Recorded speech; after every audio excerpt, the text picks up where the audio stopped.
Halo sahabat inovasi, jumpa bersama saya Irni Novita dari Badan Litbang Provinsi Sumatera Selatan dalam acara One Day One Innovation, satu hari satu inovasi, tiada hari tanpa inovasi.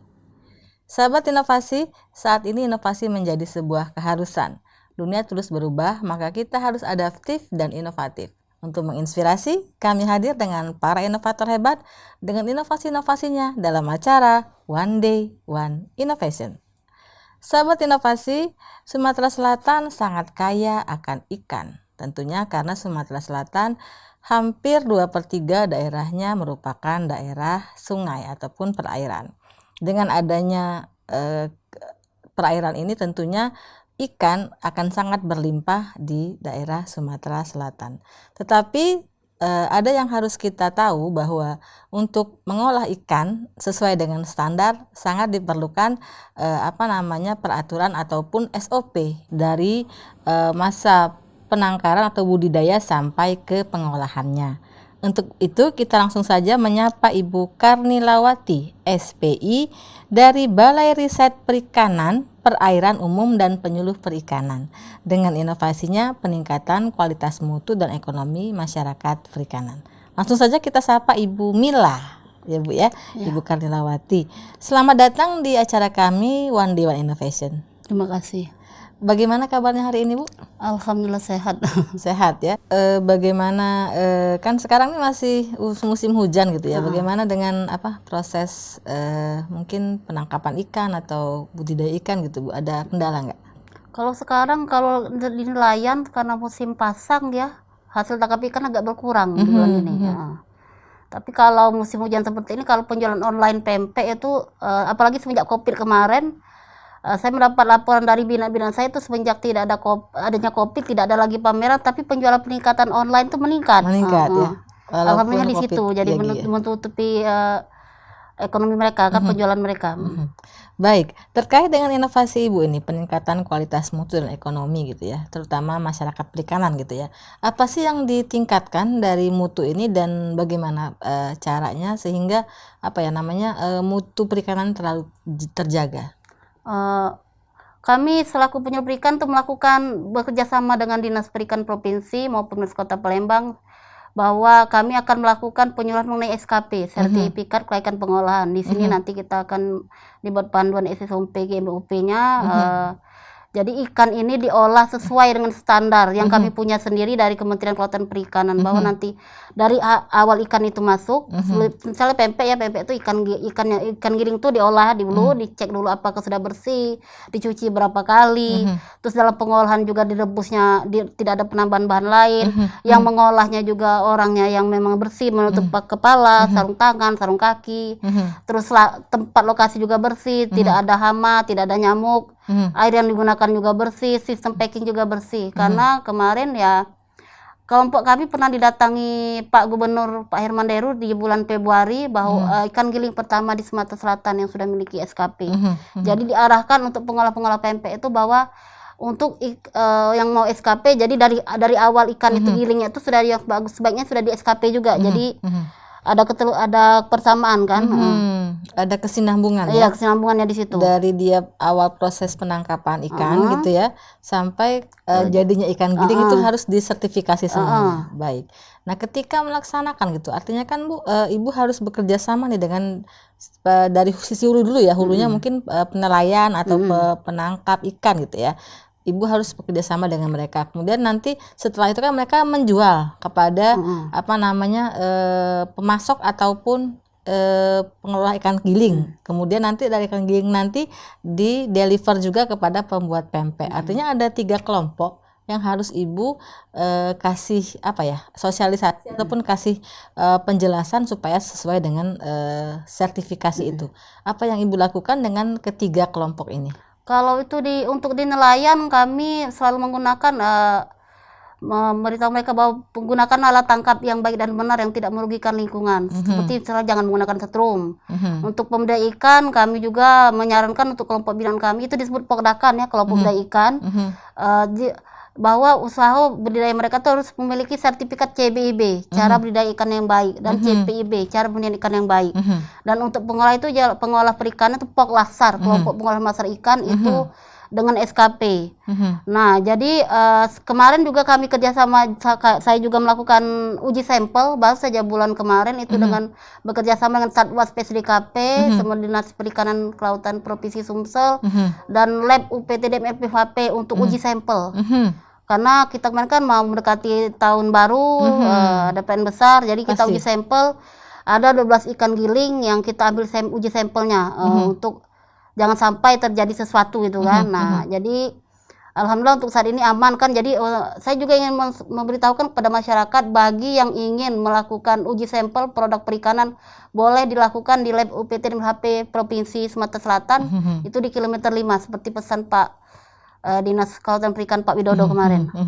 Begitu ya. Nah, ketika melaksanakan ini bagaimana Bu caranya? Apakah Ibu melaksanakan sosialisasi tatap muka nih dengan misalnya nih kelompok nelayan dulu, setelah itu baru dilanjutkan kepada kelompok-kelompok lain, atau Ibu jemput bola datang kepada nelayan satu-satu memberikan informasi mengenai sertifikasi ini? Ya, kami penyuluhan ini kami bentuk kelompok Bu ya, jadi ada sebagian masyarakat yang kami datangi memang daerah situ yang khusus, misalnya daerah pinggir sungai itu mereka nelayan kami datangi, kami data dulu, kami untuk kelompok, nanti kami tanya hasil tangkapan mereka ini dijual kemana, ada yang langsung dijual ke pasar.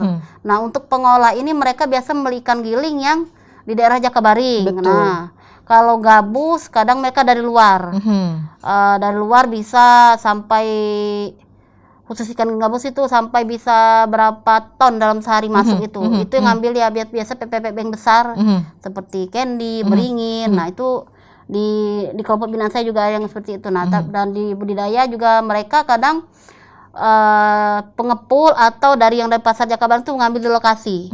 Nah, itu jadi memang ya 3 macam inilah yang kami data kan. Jadi ada nelayan atau KUB, pembudidaya ikan tadi ini sama yang pengolah tadi. Jadi kadang ya pengolah ikan mereka beli ikan gilingnya belum tentu dibudidaya di kelompok nelayan kami, tapi mereka nyari keluar. Nah, seperti ikan laut kan.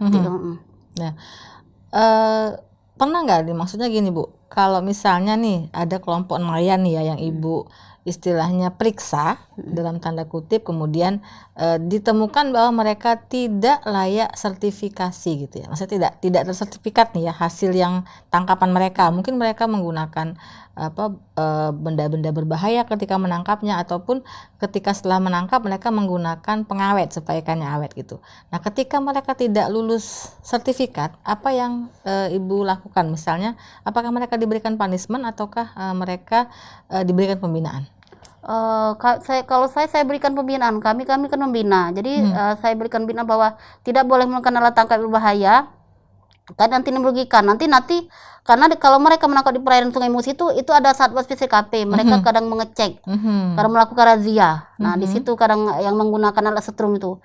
Terus kalau untuk hasil tangkapan ya karena tidak terlalu banyak, kadang mereka habis di pasar, masih ikan segar-segar masih hidup. Karena itu kan ikan sungai. Beda dengan ikan laut yang memang mesti pakai cold storage, cool box itu kan. Nah, dalam hal pembinaan ini Bu, apa saja yang dilaksanakan terkait dengan hal tersebut di tengah masa pandemi COVID ini? Ya, ini tadi kepembinaan kami itu tadi bagi kelompok-kelompok yang saya bina itu, apalagi di masa COVID kemarin ya, banyak juga yang kalau PMP ya alhamdulillah ya Bu ya, justru COVID ini malah penjualan mereka meningkat, apalagi PPKM kemarin yang online sampai sampai kemana-mana mereka kirim. Nah, yang kasih ini yang ke bawah ini, jadi kemarin kami juga mendata kelompok ikan saya yang, Bu, alat saya ini sudah nggak layak pakai lagi Bu, mau beli nggak ada. Jadi fungsi kami sebagai penyuluh ini pertama itu kami mendata, kedua kami membina, ketiga melihat kelompok bina saya ini apa yang kurang dari mereka. Jadi ketika kami juga koordinasi dengan kementerian, dengan Dinas Perikanan Kota Palembang maupun dengan Dinas Perikanan Provinsi berupa bantuan. Jadi kita memberikan bantuan alat-alat pengolahan untuk ikan itu ya benih, pakan induk, untuk nelayan itu ya kulbok, alat tangkap. Nah, karena tadi nih untuk membeli lagi, sedangkan kami tidak punya modal, apalagi musim pandemi kemarin. Jadi pada tahun 2020 kemarin tuh alhamdulillah kelompok binaan saya itu mendapatkan Bantuan bantuan gitu ya? stimulus COVID di 2019 Betul, ya, betul. berupa freezer dan alat pengolahan. Jadi Sama yang nelayan walaupun tadi ya itu kulbok dan alat tangkap. betul. Jadi apa namanya tugas pembinaan dan juga apa namanya membantu Mendata, gitu ya, mencarikan ya, bantuan gitu ya. kalau bantuan itu saya anggap itu bonus. Jadi Betul.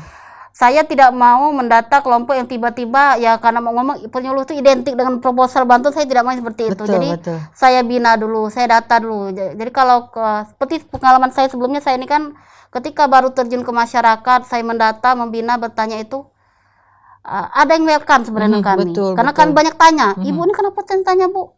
Nanti uang pajak nih ini. Nah, saya bilang saya penyuluh, tugas Anda tidak akan dapat bantuan kalau kami tidak punya data. Betul, betul. Jadi kami data dulu, kami lapor bahwa ini kelompok pengolah, ini kelompok nelayan, ini kelompok budaya, dan Betul, mereka betul. ini melakukan usaha ya dengan dibuktikan ya foto kita mereka, kita datang. Terus kami juga melakukan yang kita lihat ini apa, oh ini kayaknya nggak benar ya budayanya seperti ini, kami ajarkan. Oh penangkapan ini nggak benar, harus pakai alat ini. Jadi selama 1 tahun itu kami bina dulu Bu. Betul, Kami betul. bina. Nah setelah mereka ya istilahnya mendengar lah kami bilang, baru di tahun berikutnya kami lihat, oh caknya ikan kulkas kami lah borok freezer ini. Nah, Iya, kita mungkin apa namanya nah baru berusaha kita ajukan membantu. proposal bantuan seperti itu. Betul, baik-baik. Nah dalam pelaksanaannya kesan apa yang ditangkap atau suka duka dalam berhubungan dengan banyak kelompok ini Bu? Sebenarnya saya ini orang tua saya pedagang ikan asin Bu. Itulah yang mendasari saya kenapa saya ambil perikanan ini. Yang pasti saya ingin mengubah image masyarakat tentang ikan itu amis, ikan itu murah. Salah, itu salah benar. Karena seperti yang PPK Syamil saya bina ini, saya bilang sendiri, Bu, semenjak saya punya sertifikat SKP, menyusul lagi halal, CNBP POM, mereka malah tanya, kenapa pempek saya ini saya jual murah? Jadi kita punya bisa buat harga sendiri. Nah itu yang membuat saya yang alhamdulillah senang kan, berarti apa yang saya lakukan ini berhasil. Kita bisa menentukan harga tanpa ikut pasaran. Nah itu pertama. Yang kedua tadi ya suka duka tadi ya saya bilang tadi, bahwa ketika saya pertama kali mendata masyarakat yang kita banyak tanya tadi, mereka nanti saya ditanya-tanya berapa pendapatan saya, modal saya berapa, nanti saya dibayar pajak Bu. Nah gitu ya, ada ketakutan ya. Saya juga pernah, saya kemarin langsung turun ke masyarakat diusir juga pernah. Jangan banyak tanya deh, baliklah bayar gitu. Lapor RT deh, saya pernah panggil RT juga. Saya bilang bahwa saya ini penyuluh perikanan Kementerian BRPP Palembang yang ditugaskan di Kota Palembang. Saya bilang saya sudah lapor camat, saya sudah lapor lurah. Nah karena kami tidak mungkin datang terjun ke masyarakat tanpa membawa SK, saya bilang seperti itu. Dengan Dan atribut saya juga, lengkap gitu ya. Saya juga membantu masyarakat sebenarnya, tapi untuk membantu ini saya tidak punya data. Bagaimana saya membantu? Sedangkan data belum saya itu punya. Itulah tugas saya dulu Pak. Saya bilang saya mendata dulu, saya membina, baru nanti Bapak perlu apa, ada apa ya nanti kita bantu Pak. Gitu Kami ya. juga ini itu untuk yang pengolahan, tapi juga kami juga memberikan bantuan modal, pinjaman modal dengan bunga 3%. Nah itu bisa khusus untuk perikanan. Baik. Pesan-pesan kepada inovator, juga mungkin kepada binaan-binaan Ibu, kelompok-kelompok binaan Ibu terhadap inovasi ini. Silakan Bu. Saya harap dengan adanya inovasi ini dapat berkembang bagi masyarakat, terutama dapat menambah ilmu pengetahuan baik saya sebagai penyuluh dan nanti juga bisa saya sebarkan juga ke masyarakat kelompok binaan saya. Gitu ya. Terakhir ini, ucapan terima kasih kepada pihak-pihak yang telah membantu Ibu melaksanakan inovasi ini.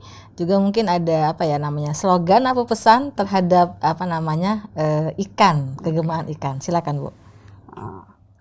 Terima kasih kepada Bapak Gubernur Sumatera Selatan Pak Haji Herman Deru atas kunjungan yang kemarin. Terus terima kasih juga kepada Ibu Fitri Agustinda, Bapak Kota Palembang, kemarin juga datang ke kelompok binaan saya Ciawa. Terima kasih juga atas bimbingan dan arahannya Bapak Zulkarnain Fahmi selaku Kepala BRPP UPP Palembang, Bapak Widoda Sukresna Api selaku Kepala Dinas Perikanan Provinsi Sumatera Selatan, dan Pak Ahmad Jazuli sebagai Kepala Dinas Perikanan Kota Palembang, dan sebagai masyarakat Kota Palembang. Salam Gemar Ikan, gerakan memasyarakatkan makan ikan, mencegah stunting serta mencerdaskan kehidupan bangsa. Terima kasih atas kehadiran Ibu Karnilawati SPI dari Balai Riset Perikanan, Perairan Umum dan Penyuluh Perikanan. Mudah-mudahan melalui inovasi ini masyarakat akan semakin gemar akan ikan, dan juga pengolahan baik dari hulu ke hilirnya semuanya terjaga sesuai dengan standar dari Balai Riset Perikanan perairan umum dan penyuluh pertanian perikanan ini, sehingga mutu ikan di Sumatera Selatan tetap terjaga. Untuk informasi lebih lanjut dapat memberi komentar pada podcast kami One Day One Innovation. Jangan lupa like and subscribe. Kita juga punya jurus 4S, setiap orang adalah inovator, setiap masalah peluang inovasi, setiap solusi harus sinergi, dan setiap inovasi harus konkret hasilnya. Sampai jumpa pada podcast kami selanjutnya. Salam inovasi. Salam.